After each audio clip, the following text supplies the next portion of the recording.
On tonight's Gwinnett Prep Rally, the battle for a state championship is heating up as we get down to the Final Four. The Collins Hill Eagles are trying to get back to the title game for the 5th straight year, and they wouldn't let visiting Luella slow them down. Not to be outdone, the Region 8 champion Brookwood Broncos have ascended to the number 2 spot in the state and looked the part against Newnan in round 2. The week's toughest task belonged to Mill Creek as they went on the road to face top-ranked Centennial with a trip to the semifinals on the line. Plus, we recap all the action from the girls soccer playoffs on this edition of GPR, and it starts right now. For more than 15 years, your source for Gwinnett County sports is Gwinnett Prep Rally. Hello again and welcome to your county's original high school sports television program. This is Gwinnett Prep Rally, now in its 19th season and exclusively this year on GCPS TV. Well, I'm Todd Klein alongside Will Hammett from the Gwinnett Daily Post. And Will, the boys' state track and field championships took place this past weekend, and the Brookwood Broncos got it done in the Class 5A championships. Yeah, there's a lot of depth on that Brookwood team. Individually, weren't a lot of champions for Gwinnett this year, maybe not as many as some years, but definitely a great win by Malcolm Jackson to win the triple jump. That was huge for him. And team-wise, Gwinnett's kind of owned that championship the last 4 or 5 years. It went for a string of, since 1982 till about 4 or 5 years ago, where a Gwinnett boys team didn't win the championship. But really, Brookwood delivered a very deep team this year, and that was the key factor in winning the championship. Time now to turn our attention to soccer, and the Brookwood boys would like to duplicate the track team's success, but they would have to get by a tough Newnan squad to advance to the state quarterfinals. Wade Smith has all the action from Snellville. The Brookwood Broncos welcome in the Newnan Cougars, and we start with the Broncos on the attack. Bryson Dorsey makes a long throw to the box, finds Cameron Grassmeyer on the other end, and Grassmeyer gets more on it than the keeper. Brookwood up 1-0 early. Next possession, Adrian Alabi charges the ball himself, putting a good stutter on the defender and attempts a shot, but it rolls right into the arms of the waiting Newnan keeper. Corner kick and one of the Cougars' only chances of the game. The low liner finds its mark, but in a scramble for the ball, a handball is called, and it would go back the Broncos' way. Kelson Brunel in control. Touch pass over to Adrian Alabi. Alabi makes a 2-touch spin move and fires a left footer. The keeper makes the stop, but loses control, and Trevor Mooney puts home the follow-up. 2-0 Bronco lead. It would be all Brookwood chances from here. Long throw on the mark for Dorsey, but Brookwood just misses the header, and the keeper would make the save to keep the game for now at 2-0. Another chance for Dorsey. The ball travels over the mob, and Benaiah Shaw tries the low liner into the corner. The save is made on the dive, but the defense would break next. Kelson Brunel charging the ball across the field. The Cougars give him too much space, and he makes them pay. The left footer crosses up the keeper, and Brookwood takes a commanding 3-0 lead into the second half. Second half action, Benaiah Shaw feeds the ball to Trevor Mooney, and Mooney puts it home. Newnan would score one late in the game, and Brookwood takes the game 4-1. Big win there for Brookwood, Will, as the Brookwood just continues to be a very, very hot team. Yeah, they're playing great. Won something like 14, 15 out of 16. They're just on a great run right now, really playing as good as soccer as anybody in the state. Starting to think state championship. I mean, you get to this point, you got to take it match by match, but also this is a team that can go a long way and win that state championship. So really playing great soccer at the moment. And you talked about a hot streak. That hot streak continued in the next round. A very good Laster team, but Brookwood really had no trouble with the Trojans. Yeah, that was a big test, probably the biggest test out of the quarterfinal teams that we had in there, and they really took down Laster, which is nationally ranked. Continue to play great soccer. I think Trevor Mooney's a guy that's really leading them up top right now. Everybody knows about Adrian Alabi, his skills, but between those two, that gives them some potent offense and then really a stout defense as always. Well, back to the highlights, and the Collins Hill boys are trying to reach the state finals for the 5th consecutive season, and they weren't going to let visiting Luella stand in the way. GPR's Kirk Rogers has more. The number 1 team from Region 7 hosts Luella in second round action. Early on, Jordan Bruss tried to put the Eagles ahead with his header attempt, but is just barely off target. Moments later, Emmanuel Raji finds himself one-on-one with Lion keeper Jacob Lund, and Lund would come up with a big-time stop. Later, Amiri Abraham would put the Eagles on the board first with his header off a Nomis Chiswick corner kick, and in the 10th minute, the Eagles lead 1-0. The Eagle attack wouldn't stop there. Raji puts another shot on goal, but Lund stops this effort, and then Jordan Bruss would fight his way through the Lion defense and put his own shot on goal, but this effort is pulled in by Lund as well. The Eagles would strike once more in the half when Raji puts a shot on goal, and a Luella defender accidentally handled the ball in the penalty area and thus sets up an Abraham penalty kick. Abraham rifles this one to the top corner, and the keeper can't get to it, and the Eagles are on top 2-0. Time winding down in the first half, and Collins Hill is looking to strike once again. Good ball movement by Zach Jones, Juan Ruiz, and Abraham has another wide-open shot, but Lund makes the stop, and we go to halftime. In the second half, Martin Sederi would dish it over to Eli Carrasco, and he rips a shot into the box, but Lund is there for the stop. Then in the 63rd minute, Brust would launch another shot on goal, and Lund would knock it down, but Zach Jones was in the right place at the right time and knocks this rebound in for a 3-0 lead. Just 2 minutes later, Eden Mendoza would set up for a corner kick, and Lund would knock Chiswick's shot away, but sets up another Eagles corner kick. And on this attempt, Mendoza bounces it to Hunter Boyle. He heads it in and gives Collins Hill a 4-0 lead. And after a late goal by Luella, the Eagles would go on to win by a score of 4-1. Well, this was an easy one for Collins Hill, Will, and really just a great matchup for them. You get a young Luella program going up against a very veteran Collins Hill team. Yeah, it's a Collins Hill team like we've talked about in the past. They played so many playoff games. They've been in the last 4 state championship games and kind of working their way towards a 5th if they can get by this test in the semifinals against Brookwood. But really an overmatched team in this one for Collins Hill, and they rolled as they were supposed to. And we talked about in sports, it's always kind of matchups go as much as talent. The thing is, things are working out good for Collins Hill in this bracket. They got Camden County in the next round, not really a soccer power, and Collins Hill again took care of business. Yeah, Collins Hill really had a great draw after getting by that first round matchup. The last 2 games they've been kind of the favorite, and really staying focused on those games has been important for the Eagles. They could have easily overlooked either of these teams, but came out and took care of business and dominated both games as well as should. Well, the Mill Creek Hawks had a chance to join the Broncos and Eagles in the state semifinals, but they would have to go on the road to face the #1 ranked Centennial Knights in their quarterfinal match. Wade Smith has the call from Roswell. Centennial hosting the Mill Creek Hawks in the quarterfinals. Mill Creek with the first shot of the game. Nick Montine fires a left footer wide left of the post, and he's not happy. Diego Torres lines up for the Centennial free kick. Torres hits his shot on line, but right at Stephen Arroyo for the stop. Long Centennial throw from Ryan Spence, connecting with Connor Davis for the head and goal. 1-0 Centennial, and that long throw will be seen again. Corner kick from Nick Montine, skips off a defender, and right to the waiting Tajay Hopkins for the equalizer. Game is now 1-1. Knights back on the attack. Kane Davis beats his man and tries for the left corner, but hits it just wide, and the score stays knotted up at 1. Free kick for the Hawks. Tony Baza hits a long ball on target, but it finds Matt Solani and no damage is done. Ryan Spence strikes again. His long ball finds none other than Connor Davis for the second time of the match. Knights go up 2-1. Second half action, ball fed inside to Mason Herndon, but Herndon lets it get just too far, and Arroyo makes the diving save. Another chance for the Knights. Davis finds Amin El Shami, but El Shami can't finish, and the ball sails high of the post. One more time, folks, Ryan Spence somehow finds Connor Davis for the 3rd time of the night, and the pair score a hat trick of throw-in goals.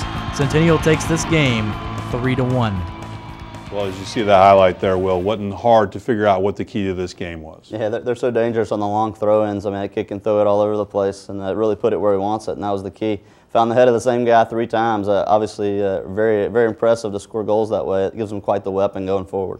And it was a tough effort there by Mill Creek and a nice breakout season for the Hawks. Yeah, Coach Garnett's done a great job over there. I mean, that program's been kind of trending upward these last few years and really had a breakthrough season, really went deep into the playoffs. I think they could have gone a lot further than they did, but they have a lot to be proud of this season. Won their first state playoff game and really laid the foundation for Mill Creek soccer in the future.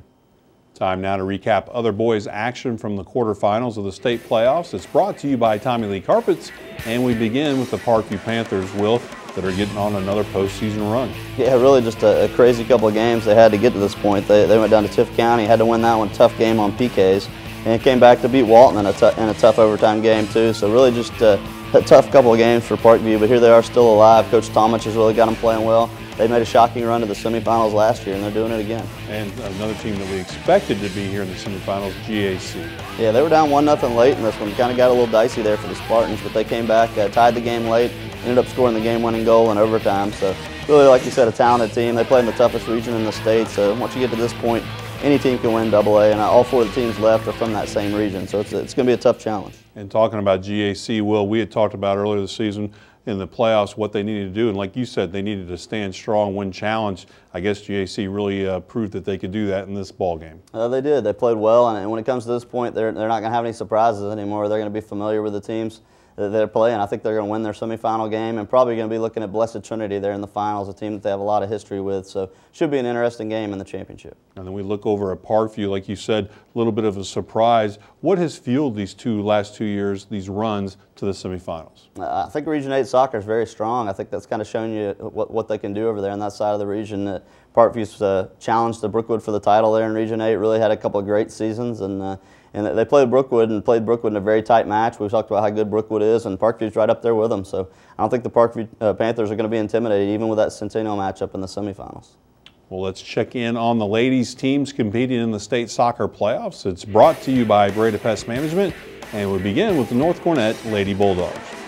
Yeah, they had a good win in the second round, beat East Coweta 5-0. Taylor Burns scored 3 of the goals. Really had a tough time with Milton there in the quarterfinal round, but a great couple of years, great 3-year run really for the North Gwinnett Bulldogs. They've kind of laid the foundation for the future. Really have a lot of talented players over there. Have some seniors that played a lot of ball games. Not a happy ending, but definitely a great run. Well, then we move over to Collins Hill, which did have a happy inning, beating Lassiter. Yeah, they played Lowndes in the second round. Lowndes really packed it in on defense, tried to keep them from scoring, but Collins Hill scored a couple late, won that 2-0. And it came back and beat Lassiter 4-0 in a really dominating effort. That's a really impressive victory over Lassiter. I thought it was going to be a close match, but Collins Hill's playing great right now. Well, let's talk about Mill Creek. They were in the headlines for the wrong reasons this past week. We were worrying more about when the game was going to be played than maybe the game itself. Yeah, they beat Newnan 3-0 in the second round, then had to bounce back and play Harrison on prom day. Got to play it in the afternoon like they wanted. Gave up a very early goal to Harrison to go up 1-0 and really never could get that goal back to equalize it. So lost 1-0, a very tough loss. Then we move over to the Brookwood girls. The Brookwood girls also had a great run. Sarah Crawford, their third-year head coach, she won her first playoff games and beat Tift County in the second round on a long road trip. Francesca Ellis had a hat trick there. Came back and lost to Northview, a very good Northview team, 2-0 in the quarterfinals. So definitely a lot to be proud of for the Broncos this season, and Coach Sarah Crawford for getting a couple of milestone victories. And Will, let's go back and talk a little bit about that Mill Creek. They had a great season.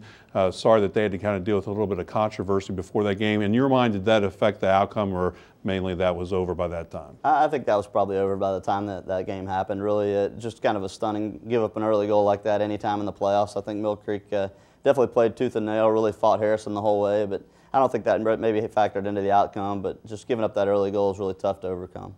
And then moving back over to talk about Collins Hill, we've talked about the Region 7-5A and the girls all year, and Collins Hill is kind of the one that has emerged to live the longest in the playoffs. Yeah, I've said all year that this is maybe the most talented soccer team in Region 7-5A girls and maybe the most talented girls team in the county. And I think that's kind of been proven. Here they are in the semifinals. They're the last Gwinnett team remaining in 5A, the last title hope. And I think they're as talented as any of the teams left. If they put it together, they can win their first state championship.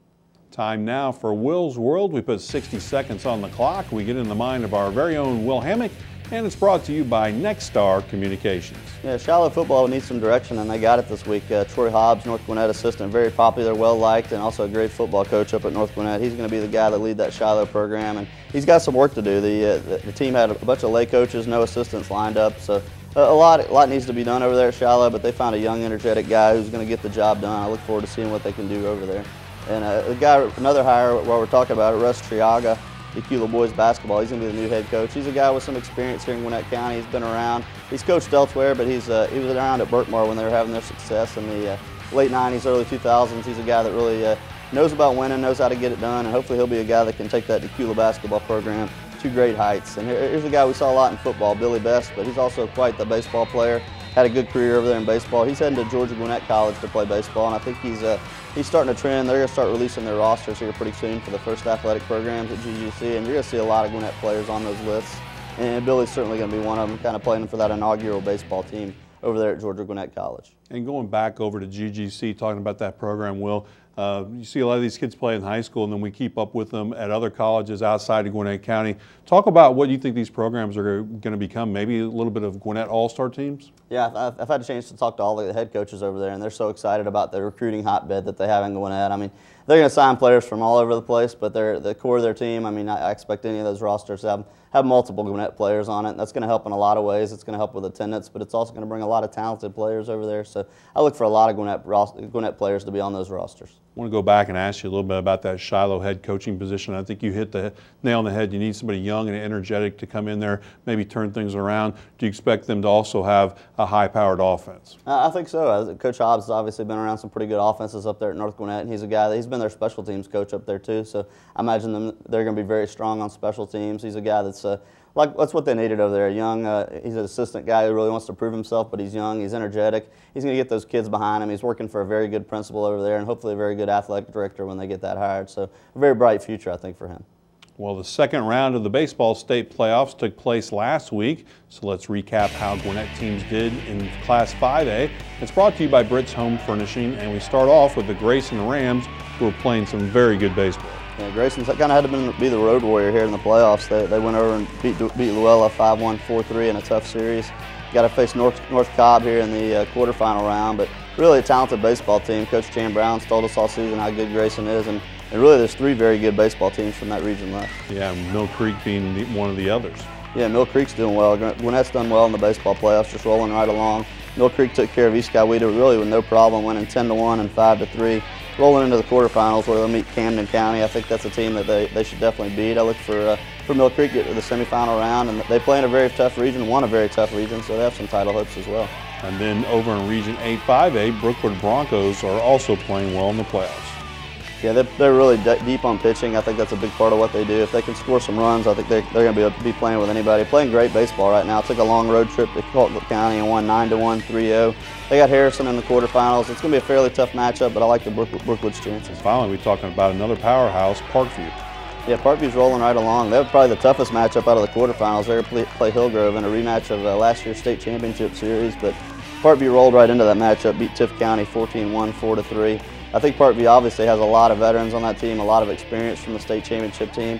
Hillgrove lost a lot of players, so I think that's why Parkview is going to be the favorite in that series. And we talked about all these baseball teams playing so well in the postseason. Do we have a possibility here? I guess we do. What do you think the possibility is of having an all-Gwinnett final? I think it looks pretty good at this point. I mean, a lot of the Gwinnett teams are playing some great baseball. I think, and a lot of them are favored here in their quarterfinal series. So really, in the last 2 seasons, baseball has been as good as it's ever been at all levels in Gwinnett County. Obviously, winning 3 state championships last year in baseball. I think we're going to see that same kind of success this year. I think Hebron's probably going to be a title favorite, and then certainly Buford and AA has a chance to make a title run. And then going back, talking about just the competition in these regions, you talk about Region 7 at 5A being so good, and then Region 8 5A. Grayson, a team like Grayson comes through that tough Region 8 5A, and they've been a monster in the playoffs. Yeah, that's really, I mean, all 3 of those teams are very good. Brookwood, Grayson, and Parkview, all 3 battled each other throughout the season, kind of beat up on each other. But all 3 of them, I think, have the talent to win a state championship. And to this point, I mean, they've really proven that. They've really shown their region's strength. And if all 3 can win and make it to the semifinals, that'd be pretty impressive. All right, we're out of time, but you can visit us online at GwinnettPrepRally.com and also for the world-famous message board and video highlights. You can also keep up with GPR on Twitter and on our Facebook fan page. Be sure to join us next week for more highlights and features right here on Gwinnett Prep Rally every Tuesday through Friday on GCPS TV. For Will Hammock and all of us here at GPR, I'm Todd Klein. Thanks for watching, and we'll see you under the lights. Grab some wood there, bub.